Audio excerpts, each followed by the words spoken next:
Ça ne veut pas dire qu'il n'y a pas eu des avancées, parce qu'une révolution, c'est jamais noir ou blanc. Les personnes pensent qu'une révolution, c'est un idéal paradisiaque. Pour les croyants, il y a un paradis, il y a un idéal où les gens sont égaux, et puis il n'y a pas d'injustice, on est heureux, etc. La démocratie, c'est pas ça. Et la révolution, c'est pas ça. C'est la raison pour laquelle je préfère les réformes radicales. Et la réforme radicale, ça ne veut pas dire qu'il faut se croiser les bras et traiter avec un gouvernement injuste, que ce soit du Maroc jusqu'à, je sais pas moi, l'Irak ou partout dans le monde. C'est-à-dire qu'à un moment donné, dans une dictature, il y a quand même des forces politiques. Elles sont peut-être souterraines, elles sont marginales, elles n'ont pas de voix, elles sont sûrement marginalisées. Parfois, elles sont torturées, elles sont emprisonnées, embastillées. Mais par rapport aux droits des femmes, par rapport aux droits des citoyens, par rapport à l'égalité, par rapport à une justice qui ne serait pas corrompue, etc. Ce sont des combats que tu peux mener même au sein d'un pays dictatorial. Ça veut dire que pour moi, il n'y a pas noir ou blanc. Ça veut dire qu'il est clair qu'une démocratie, c'est beaucoup mieux qu'une dictature. Mais ce n'est pas parce que tu vis dans une dictature que forcément tu vas commencer à avoir des résultats à partir du moment où il y a une révolution. C'est totalement faux. Et l'histoire le démontre. C'est pour ça que je suis très prudent et réticent. Ça ne veut pas dire que je rejette les gens qui sont pour une révolution. Ça peut fonctionner, tant mieux. Mais moi, l'histoire m'apprend quelque part que les révolutions ont souvent été une déception pour le peuple. Qu'on a souvent instrumentalisé le peuple, qu'on lui a vendu quelque chose ou un concept, et à la fin, c'est toujours une oligarchie, même démocratique, qui a pris le pouvoir. Et l'on voit l'Union européenne, c'est totalement une démocratie, mais c'est une démocratie totalement falsifiée, où c'est le pouvoir aux banques, à la finance, aux oligarques et à certains lobbies bien définis. Et donc le peuple passe toujours en dernier lieu, alors que normalement le peuple vote, a des élus, il y a si vous voulez, des institutions qui ont un droit de regard, d'opposition. Et pourtant, on est tous, je pense, très insatisfaits par rapport au fonctionnement de l'Union européenne. Et donc, pour revenir à tout mouvement du 20 février, bon voilà, simplement je constate que le roi du Maroc a totalement mis sous l'été noir, malheureusement, le mouvement, et qu'actuellement, le roi est en train de gagner son pari. Pour différentes raisons, ça mériterait Excuse-moi, si tu veux répondre à tout le monde, tu vas trouver être un peu plus court. Moi, j'ai répondu à ma question, franchement. Non, mais, oui, je vais répondre. Je dis simplement, après, on peut encore parler de moment si la personne est à la porte. Voilà. Par rapport à la c'était quoi ça, mais je sais qu'il a d'autres obligations. Oui. Ah oui, l'Égypte, c'est très important. Ça, tu peux reprendre les livres. Oui, c'est pas parce que j'ai été en Égypte que soudainement. Alors, vous savez, lorsqu'on écrit des livres, moi je suis pas prétentieux. Moi, ce sont des... c'est pas des substitutions, c'est des... c'est après tout ce que j'ai lu, tout ce que j'ai vu, tout ce que j'ai entendu, une ébauche. Mais c'est absolument pas la réalité ou la vérité. Alors, en 2003, mais vous me corrigerez, je pense que George Bush a prévu un plan pour démocratiser 7 ou 8 pays arabes clés. Et donc, pour lui, clairement, il devait y avoir une politique qui devait être menée pour, entre guillemets, démocratiser, ça veut dire libéraliser et permettre surtout aux oligarques et à l'économie américaine de se faire beaucoup d'argent. Il faut toujours aussi revenir au terme et le décrypter. Mais dans le plan de Bush en 2003, il y avait en tout cas clairement noir sur blanc cette idée de démocratiser le monde arabe après l'Irak et après l'Afghanistan et l'Irak. Certains ont dit, ah ben voilà, Bush avait raison, regardez. Puisque les Américains passent leur temps à mettre sur pied des complots. Je voudrais aussi dire un mot si jamais j'ai le temps par rapport au complotisme. Tu n'auras pas le temps. Je n'aurai pas le temps, voilà. Et donc par rapport à cela, il y a des faits. Les faits, c'est quoi? Il est clair qu'il y a des blogueurs, qu'il y a des jeunes qui ont suivi une formation en Serbie. Ça, c'est un fait. Un fait qui est établi, c'est clair que ce mouvement-là est financé en partie par la CIA ou par le département américain. Maintenant, le mouvement du Serbe qui a mené en tout cas la révolution, la révolte contre Milosevic, donc il s'appelle Popovic, donc c'est le mouvement à son point levé, le nom m'échappe. Donc c'est clair que c'est financé par certaines associations de départements américains, c'est clair qu'il y a beaucoup de jeunes, Algériens, Marocains, Tunisiens, Égyptiens, qui ont été en Serbie et dans d'autres pays aussi, aux États-Unis, suivent cette formation. Est-ce que pour autant ça veut dire que ça a été pensé, régi, et que c'est grâce à ces centaines de jeunes, puisque je rappelle aussi qu'il y a des jeunes en Belgique qui sont envoyés aux États-Unis, encore maintenant et depuis 10 ans, par le département américain tout très payé et que la plupart n'osent pas le dire. Donc, moi je dirais non. Ça ne veut pas dire que c'est les États-Unis qui sont derrière les révolutions, mais on n'est pas dupes. La question qu'on se pose, comment est-ce que les États-Unis ont lâché Moubarak, qui était leur chien de garde, clairement. Parce qu'autant on peut comprendre qu'ils lâchent Ben Ali, c'était vraiment un clan mafieux, autant Moubarak représentait quelque part la protection d'Israël, notamment, et un pion super important dans toute la région. Donc on se pose la question, comment se fait que les États-Unis ont lâché cela? Alors après Bush, il y a eu Obama, et Obama avec son discours du Caire devait montrer une image positive. Donc ça allait dans le sens de cette histoire dite de révolution. Et donc si vous voulez, les États-Unis ont, entre guillemets, accompagné. Ça veut dire quoi accompagner? Est-ce qu'ils ont donné des armes? Je ne pense pas en Tunisie et en Égypte, mais ils ont exercé des pressions, là c'est sûr, quasi à 100%, via l'armée notamment, puisqu'on sait qu'une partie, en tout cas les gradés de l'armée égyptienne, s'entraînent avec que ce soit à West Point ou que ce soit aux États-Unis. Donc il y a une influence, la question qui se pose, c'est comment l'armée n'a pas réagi. Comment se fait-il que l'armée qui en général tire dans le tas n'a pas réagi? Ben, là, il y a peut-être plusieurs paramètres qui font que ce sont des despotes, clans mafieux, qui arrivent à la fin d'un mandat. Je pense que Moubarak, s'il avait 40 ans, il serait encore là, et Ben Ali, s'il avait 45 ans, il serait encore là. Donc il y a tout un processus qui fait que des jeunes beaucoup plus outillés, plus formés, un ras-le-bol et une exaspération totale qui a fait qu'à un moment donné, entre guillemets, les révolutions avec Al Jazeera, avec les médias alternatifs, ont pu aller de l'avant. Mais ces révolutions n'ont pu voir le jour que grâce aux révoltes, entre guillemets, qui ont précédé celle-ci. On oublie toutes les manifestations pour le pain, etc., qui ont eu au Maroc et un peu partout. Ça pour les denrées de première nécessité. Alors, pour Monsieur Paul, hein, c'est ça. Mais n'essaye pas d'éviter la question pourquoi l'égalité n'est pas dans la réponse. Mais je l'ai mis ici, pas de souci. Donc voilà, par rapport à l'Égypte. Tu peux répondre d'abord à la question de David. Non. Pourquoi frère? C'est fait exprès. Parce que je sais que ça fait chier plein de gens. Et donc oui, moi je préfère frère à camarade. Parce que, au début, je les mets même sur le même plan. Mais quand tu dis camarade, ça fait un peu has-been. Camarade. Mais j'aime, je dis souvent aux gens camarades. Mais je préfère frère. Parce que directement, je sais que ça va créer, je suis un peu provocateur dans ce sens-là, en disant, ah ben, mais on est des frères. Et ça me permet, moi, de préciser les choses. Mon frère, c'est pas mon frère clanique, ou tribal, ou religieux. Je peux m'entendre avec quelqu'un qui est super athée, mais qui partage les mêmes aspirations et les mêmes combats que moi, avec quelqu'un qui va 5 fois prier à la mosquée, que je combattrai. D'ailleurs, il cite Luc Varva dans La Résistance. C'est le seul qui a grave. Donc c'est tout simplement plus fraternel. Et quand tu rendais hommage pendant la Chavez, tu citais toujours le nom frère. Ouais, voilà. Donc pour moi c'est important. Tu peux mettre camarade, ami, frère. Maintenant je mets frère parce que le terme est diabolisé. Parfois je dis moi je suis un islamiste. Et là, les gens me disent, ah bon, t'es islamiste? Oui, je suis islamiste. Je ne vais jamais dans les mosquées quasi, mais je suis islamiste. Et je t'explique pourquoi je suis islamiste. Ça ne veut pas dire que je veux une charia dans des États musulmans, mais islamiste, ça veut dire aussi ça. Il y a des islamistes parlementaires, il y a des islamistes djihadistes, etc.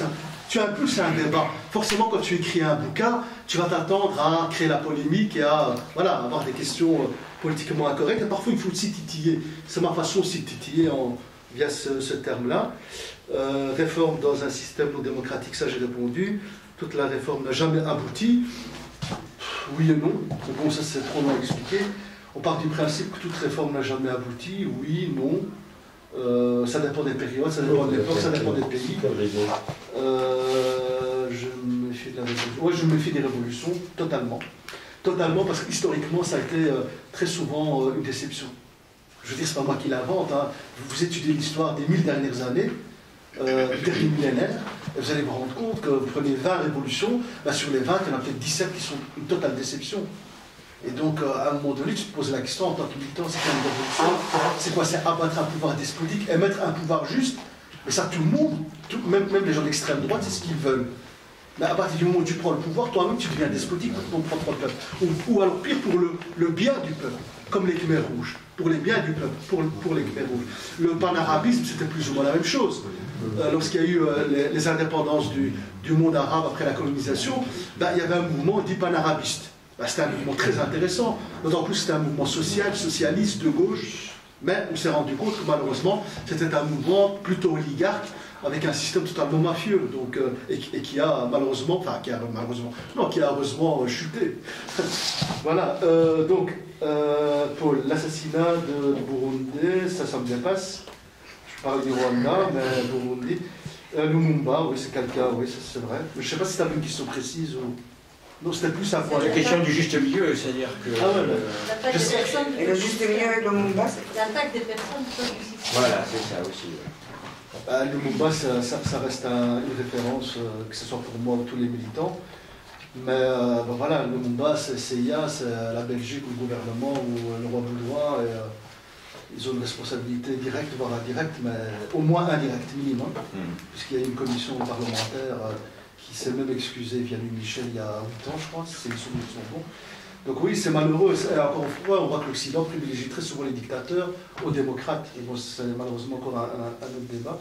D'ailleurs, je vais vous dire qu'il y a, juste une parenthèse, il y a un nouveau recueil de textes de Lumumba qui vient d'être édité par une association suisse.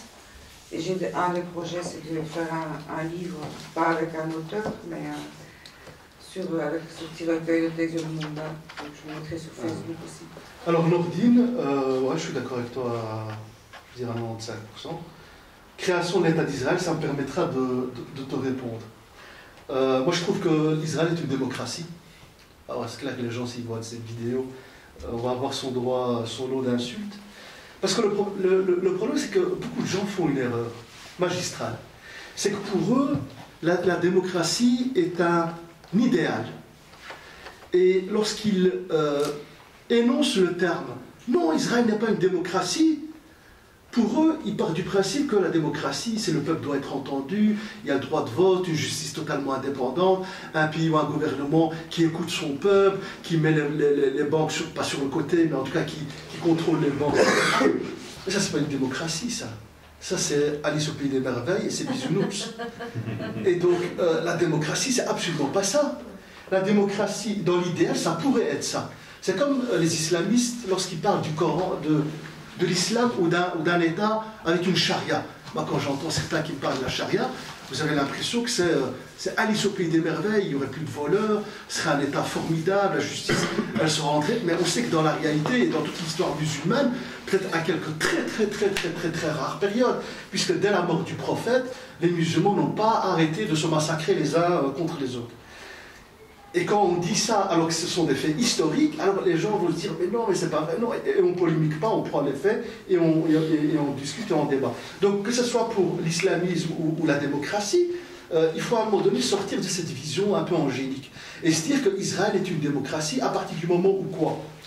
À partir du moment où, pour moi, je peux me tromper, où le peuple, où le peuple, en tout cas, a le droit de vote, où il y a un minimum de séparation de pouvoir, où il y a une justice plus ou moins indépendante, on peut la rejeter, mais plus ou moins indépendante. Vous allez trouver quasi aucun pays en Europe, en Occident, qui va voir sa justice condamner pendant sa fonction un président. Ce qui est arrivé en Israël, avec le président qui a été traîné devant les tribunaux, le dernier ou l'avant-dernier, pour des faits de mœurs. Non, c'est le président. Bon, certes, il n'a pas beaucoup de pouvoir, mais force est de constater que c'est quand même choquant et interpellant de se dire, voilà un pays qu'on présente comme le fascisme, qui à un moment donné met sur pied des élections tous les 2, 3, 4 ans, locales, communales, régionales, fédérales, tout ce que vous voulez. Deuxièmement, a une justice, je ne vais pas dire totalement indépendante, parce qu'il n'y a pas de justice indépendante, sauf pour les croyants, c'est Dieu. Mais il n'y a pas de justice indépendante sur Terre, ça n'existe pas. C'est souvent des rapports de force, mais il y a un minimum. Et donc, force est de constater qu'en Israël, il y a le minimum. Alors, ça ne veut pas dire que lorsqu'elle est en Bastille, lorsqu'elle condamne les Palestiniens à des peines totalement incroyables, mais à un moment donné, moi, j'essaie de voir un peu le juste milieu. Est-ce que la justice est sous coupole du gouvernement? Est-ce qu'elle est totalement inique? Ou est-ce que dans son traitement, est-ce que néanmoins, il y a un tout petit peu de démocratie? Moi, je pense qu'il y a un peu de démocratie.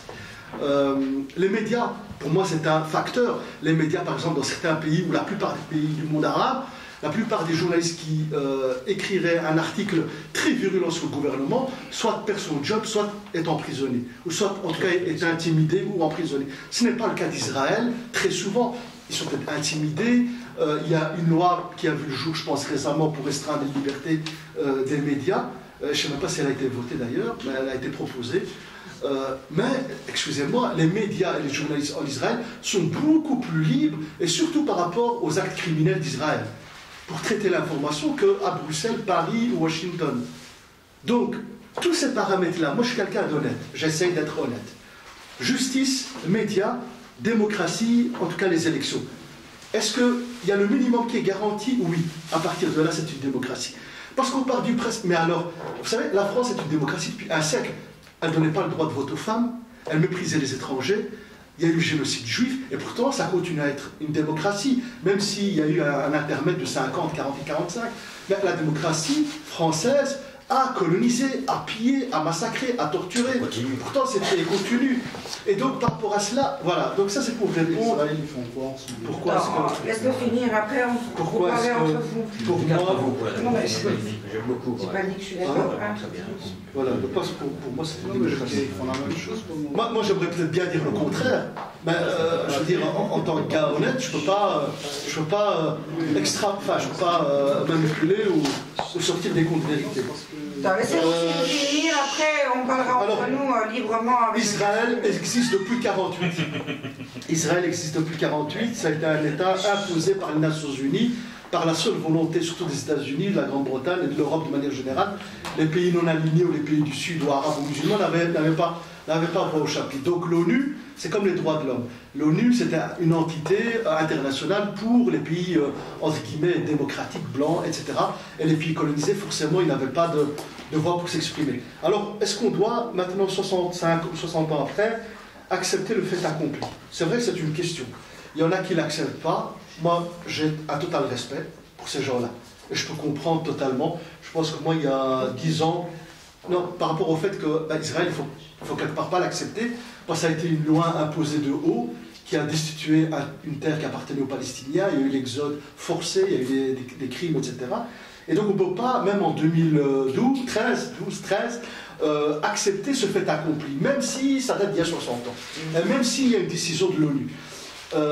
Je respecte ce point de vue, et il est totalement légitime, mais moi j'ai un autre point de vue, qui est qu'à un moment donné, malheureusement qu'on le veuille ou pas, l'histoire fait qu'à un moment donné, elle n'est pas statique. Les pays ne sont pas statiques. Ils évoluent positivement, négativement, via des empires, et on peut étudier ça depuis l'Empire romain. Et donc, à un moment donné, qu'est-ce qu'on fait? Est-ce qu'on continue avec ce discours qui clairement fait le jeu des dominants, en disant Israël n'a aucune légitimité, ils doivent déguerpir, parce que c'est une décision du haut, de l'ONU, 48, les Arabes étaient totalement out du débat, qui est légitime, mais je le dis. Ou bien on se dit, Israël a toute légitimité, c'est ce que je dis.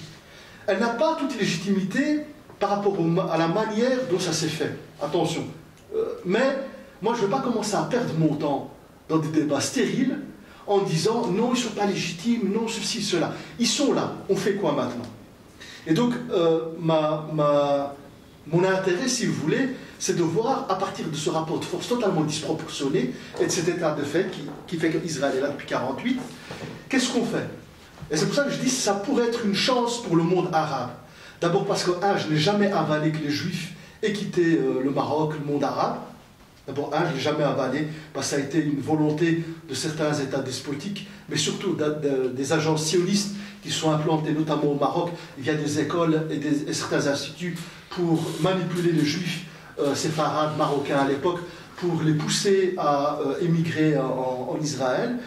Et donc pour moi, je me dis, tiens, il y a un monde arabe là qui se construit du Maroc jusqu'en Irak, et il y a ce qu'on appelle une entité ou un État israélien avec une composante de juifs très importante, dont 1 million d'Israéliens qui sont arabes, et certains musulmans. Est-ce qu'on continue avec ce discours redondant, qui encore une fois est légitime, qui fait que non, Israël ne doit pas négocier, Israël n'a pas de légitimité, où on se dit, ils sont là, on est contre, on trouve ça scandaleux, on se battra jusqu'au bout pour que les réfugiés retournent chez eux, et on essaiera de trouver une solution, même si tous les gouvernements successifs israéliens disent le contraire. Qu'est-ce qu'on fait maintenant? Qu'est-ce qu'on fait maintenant? Est-ce qu'on ne peut pas prôner un État où il n'y aurait qu'un État palestinien, où certains disent israélo-palestinien ou un État avec un mix des deux. Je ne sais pas, ça c'est un débat. Maintenant, pour le problème, c'est que la situation est totalement catastrophique, pour employer un terme primaire, que moi ça me paraît plus être des débats de salon parisien, honnêtement. Moi, ce qui m'intéresse, c'est comment faire entendre la voix des Palestiniens, de quelle façon, de quelle manière. Il y a quelques années, il y a le fils de Gandhi qui s'était rendu, le petit-fils, pas le fils, je crois le petit-fils de Gandhi qui s'était rendu en Palestine pour soutenir la résistance palestinienne. Alors, quid de la résistance? Moi, je suis radicalement pro-Hamas. Ça ne veut pas dire que je suis pro-violence, parce que le problème, c'est que certains font l'équation Hamas égale violence. Qu'est-ce que la violence? Il y a tout un chapitre sur le terrorisme, le bon terrorisme et le mauvais terrorisme. Le bon terrorisme qui serait le terrorisme occidental, le mauvais terrorisme artisanal ou groupusculaire qui serait le terrorisme islamique. Et on se rend compte que le terrorisme occidental, qui soit étatique, qui soit groupusculaire, qui soit idéologique, au cœur même de l'Europe, et je parle de l'opération Gladio notamment, pour casser le communisme et, entre guillemets, la menace d'extrême gauche, qui était une politique pensée par bien évidemment nos amis de Washington et via l'outil de l'OTAN, fait que pendant 30 ans, il y a eu des tentatives de déstabilisation en Italie, en France, peut-être même en Belgique avec les tueurs fous du Brabant à Londres, où c'est encore l'enquête est en cours, en Allemagne pour recruter des nazis, pour recruter des gens indirectement qui ont commis des attentats à travers l'Europe. Bon, ça pourrait le lire ici. Et donc l'opération Gladio, aujourd'hui, ce n'est pas un fantasme, ce n'est pas un complot. Ça me permet de rebondir par rapport au complotisme. Arrête de trop rebondir parce que... Ok, je termine. Et donc, pour délégitimer tout combat venant de la résistance, ou en tout cas des opprimés, et dire, vous voyez, ces gens-là sont dans le complot, ils mélangent tout, pour eux les francs-maçons sont en train de nous construire un monde sombre, où il y a des intérêts bancaires, financiers, etc. Il y a des choses qui sont évidentes. On va vers la mondialisation. C'est un fait avéré. Les propos de Père Bush, de Fils Bush, de Nicolas Sarkozy, de Jacques Attali le disent clairement dans les écrits et dans les médias. De plus en plus, on va aller vers un gouvernement mondial. Alors, est-ce que c'est du complot de dire ça? Absolument pas, c'est une réalité. C'est pour cela que je suis contre, par exemple, la séparation avec le Sahara et le Maroc. Sahara marocain. Parce que tout simplement, c'est encore faire le jeu de nos adversaires. Il faut se battre de l'intérieur avec radicalité pour que, pas que pour les Sahariens marocains, mais pour que tous les Marocains aient des droits. Est-ce que c'est possible? C'est possible, mais il faut lutter, il faut résister, il faut des stratégies. Est-ce que pour autant il faut mettre sur pied une révolution? Moi je dis faites-la, mais moi je n'y crois pas. Je n'y crois pas trop à cette révolution. Moi, je préfère les réformes radicales, travailler avec des organisations, parce que ça va passer par l'éducation. Tant que les peuples ne sont pas éduqués, tant qu'il y a un taux d'analphabétisme de 50% dans la population marocaine, il y a peu de chances que une révolution voit le jour. Il faut à un moment donné... Alors, vous avez des mouvements comme Adwal Ihsan qui ont préféré, un mouvement islamiste soufi, qui ont préféré travailler le côté éducationnel. Donc, faites travailler à la base avec l'éducation. D'autres, des syndicats, travailler sur la question du travail, de l'emploi, des discriminations, etc. Les mouvements féministes. Là, vous avez au Maroc une pluralité qui est assez intéressante. Et moi, je me dis, je ne veux pas faire l'idiot utile du système dominant comme certains le font. Moi, j'ai vu ce que la chute du califat turc ottoman a engendré dans le monde arabe. Donc, moi, je ne veux pas être l'idiot utile de Washington, de Bruxelles et de Paris. Parce que si je milite pour le dépeçage du Maroc, parce que c'est vrai, les habitants qui vivent au Sahara ont beaucoup moins de droits. Mais je pense que tous les citoyens marocains, de manière générale, qu'ils soient berbères, arabophones, sahraouis, n'ont pas leurs droits reconnus. Ont leurs droits bafoués. Mais c'est pas pour ça que je vais être l'idiot utile et faire le jeu du dominant. Donc moi, de l'intérieur, on va essayer de mener des stratégies pour faire changer la chose. Parce qu'au plus on nous divise, comprenez bien cela. Ce sera ma conclusion. Non, non. Dans ta conclusion, tu dois encore parler sur l'égalité. Ah oui. Est-ce l'égalité sont des idiots inutiles? On y vient, hein. Parce qu'au plus on nous divise, au plus nous pensons que nous menons des combats juste en nous divisant, au lieu de bouffer. que nous faisons indirectement le jeu du pouvoir dominant. Et donc, moi, mon rôle, c'est de ne pas jouer dans cette pièce-là. C'est que demain, la Syrie, même si Bachar al-Assad est un dictateur, si l'ALS arrive au pouvoir avec les égorgeurs, il y a malheureusement des chances à ce que la Syrie soit dépecée. comme le monde arabe a été dépecé sous l'Empire ottoman avec la Syrie, la Jordanie, avec un pouvoir monarchique totalement inféodé à l'Empire américain, notamment les Wahhabis. Et donc, à un moment donné, moi je me pose des questions en me disant, attention, je dois quand même faire attention. Moi, mon objectif, c'est qu'il y a, je le mets dans le bouquin, c'est qu'il y a une union du monde arabe, ou arabo-musulman. On peut trouver une appellation, c'est-à-dire qu'au moins du Maroc jusqu'en Irak, si c'est le monde arabe, ou du Maroc en Indonésie, si c'est le monde arabo-musulman, il ne doit former qu'une entité. Parce qu'on ne peut pas combattre politiquement et économiquement avec le seul Maroc de 30 millions d'habitants où les habitants sont floués démocratiquement. On ne peut pas combattre avec la Syrie qui fait 8 ou 10 millions d'habitants, etc. Et on prend tous les pays arabes. C'est en ayant une force conséquente, solide, qu'à un moment donné on peut arriver. Alors est-ce que l'exemple égyptien, tunisien est sur la bonne voie? Je pense que l'exemple égyptien, tunisien, c'est un exemple qui va vers la bonne voie. Mais je suis très méfiant par rapport aux islamistes, tout en étant un islamiste entre guillemets. Pourquoi? Parce que je sais que malheureusement, lorsque vous arrivez au pouvoir, et là Nordine l'a un peu dit, lorsque vous arrivez au pouvoir, à un moment donné, vous mettez sur pied des stratégies ou des partenariats que nous ne pouvons que rejeter. Et donc, à un moment donné, même si ces forces-là ont été élues démocratiquement, on doit être le plus vigilant et critique possible. Et pas parce qu'ils ont été embastillés, emprisonnés, torturés, qui sont arrivés démocratiquement par les unes, qu'on doit se dire, non, ce sont des islamistes, ce sont nos alliés, nos amis, ils ont souffert, donc on se tait pendant 10 ans. Non, il faut être autant critique que lorsqu'on a été critique contre Moubarak, etc. Mais c'est pas pour ça que je vais mettre sur le même pied d'égalité, comme le font certains médias laïcistes, le régime de Ben Ali et les frères musulmans. Ben Ali, qui était un despote incroyable, avec le mouvement Nahda. Excusez-moi, ce n'est pas la même chose. Mélangeons pas serviette et torchon. Donc à un moment donné, laissons également à ces partis qui sont arrivés démocratiquement d'au moins arriver à terme à leur mandat, et puis le peuple jugera. Pour terminer par rapport à l'égalité, c'est ça. Pourquoi j'ai pas mis égalité? Alors vous l'avez vu dans Résistance, c'est un avis, c'est un court chapitre assez sommaire où j'ai repris de manière sommaire toutes les résistances qui me paraissaient intéressantes.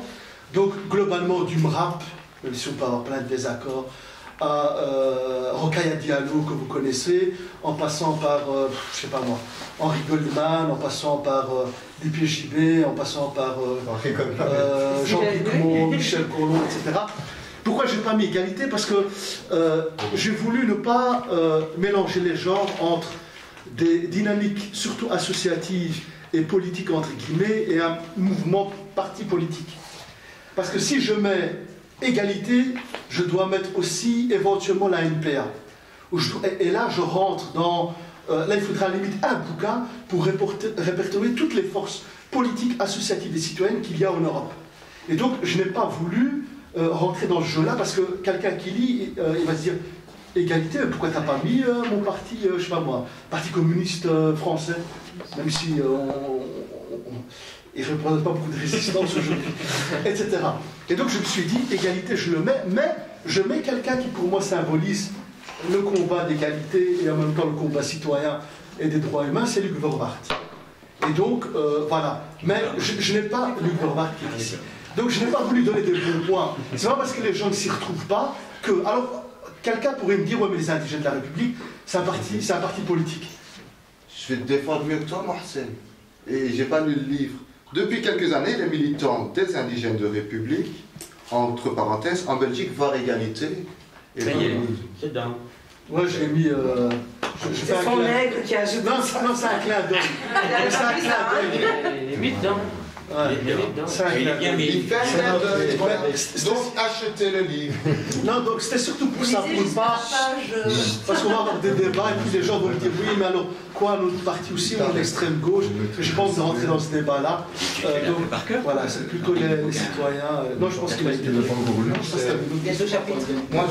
Alors, si vous me permettez, je vais conclure. Bon, comme vous avez remarqué, j'ai surtout essayé de faire Mohsen qui puisse parler, parce que ça c'est mon opinion. Si on invite quelqu'un, c'est pour entendre cette personne et pas principalement les personnes qui sont dans la salle. Pour moi, ça sert surtout à rebondir. Excusez-moi, mais je Oh, pardon. question. Oh, ok. Excuse-moi. Ah oui, sa question. Alors je tiens à la question, c'est la question. Bah, excuse-moi. Je vais prendre une minute pour tout le livre. Message subliminal.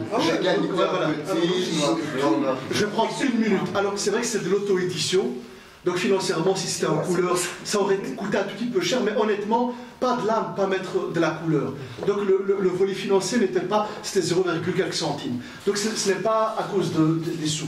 C'est parce que le sujet, d'abord j'aime bien le noir. Et j'aime bien mes frères noirs. C'est aussi un clin d'œil. Deuxièmement, je trouve que le noir sort la gravité du titre. Et donc j'ai voulu rester le plus sobre possible parce qu'au début, même la photo, elle n'y était pas.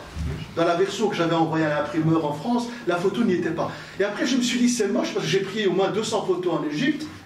Et je me suis dit, je vais quand même mettre une photo que j'ai prise à la place Tahrir, faite par un artiste égyptien, un jeune. Et donc, cette photo, elle vient du métro Sadat, qui est le plus grand métro d'Égypte. Donc, c'est le métro, je ne savais même pas qu'il y avait de métro en y allant. Il y a un magnifique métro, très propre. Donc il y a un métro et sous le métro, vous avez 200 caricatures, dessins de jeunes artistes. Et tous les jours, il y avait des médias égyptiens, des médias indépendants, qui étaient là en train de filmer, de photographier, d'interviewer les jeunes. Et moi, j'ai pris une 50aine de photos, entre guillemets. Et celle-ci, je trouvais qu'elle était symbolique. Pourquoi? Parce qu'à mon grand étonnement, j'ai été très étonné d'abord, enfin je le savais, mais de voir qu'il y avait une très grande communauté chrétienne égyptienne, copte. Deuxièmement, de voir qu'il y avait une entente plus qu'amicale, voire même fraternelle, plus qu'amicale, entre les musulmans et les chrétiens, et de voir même les chrétiens, par exemple à Alexandrie, où ils sont très nombreux, de voir tous les chrétiens avec des croix ici et des croix là, ou alors afficher le portrait de Jésus. Et donc, au début, j'étais un peu déstabilisé parce que je partais du principe que tout Égyptien est musulman, surtout des gens avec des barbes, etc. Et le gars était chrétien. Et donc, on lançait la discussion, c'était vraiment très riche, des coptes. Et donc cette photo, elle symbolise, parce que tous les jours, tous les soirs à la place Tahrir, vous avez des mouvements coptes musulmans qui se mettent ensemble, qui se prennent des photos pour montrer au pouvoir que ce n'est pas une révolution religieuse, mais c'est une révolution citoyenne, radicalement citoyenne. Et puis là, voilà, c'est un chrétien avec une croix, et le barbu, ce n'est pas bien évidemment Ben Laden, mais c'est un musulman égyptien. Donc voilà, pour moi, ça me semblait quand même symbolique. Voilà. Et optimiste, et optimiste. Et optimiste, oui, tout à fait.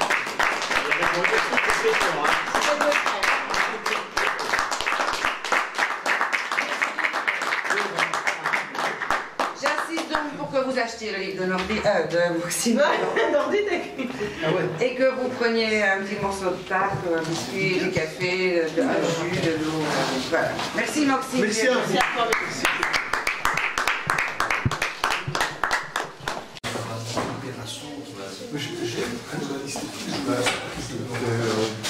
Donc les vidéos sont bien, Attends, c'est une catastrophe. Je suis en train de...